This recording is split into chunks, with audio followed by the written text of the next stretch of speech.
Nakikiusap po ako, ayan, sa ilang Tomasians na binubuli si Sir Henry Tenedero. Tigilan nyo na po. Ako na lang po ang ibuli nyo. Ako na lang po ang murahin nyo. Ako na lang po ang pagsabihan nyo ng mga masasakit na salita. Okay po, huwag niyo na pong ibuli si Sir Henry Tenedero. Walang kasalanan yung tao.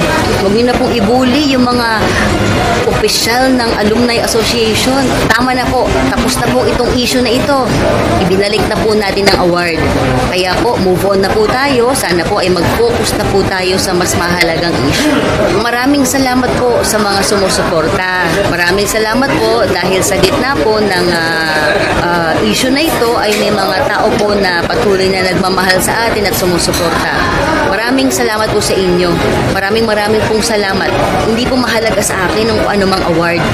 Ang mahalaga po sa akin yung pagmamahal ninyo at yung ating pagtulong sa kapwa. Ayun lamang po. Masaya po ako dahil dapat wala naman pong issue dito. Hindi naman po Nobel Peace Prize yan. Hindi naman po Nobel Peace Prize yan. Yan po ay isang recognition award na dapat sa isang tao na nag-graduate sa UST at merong posisyon sa gobyerno o government official.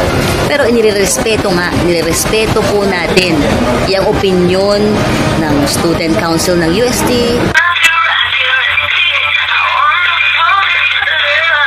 Calling Madison right now.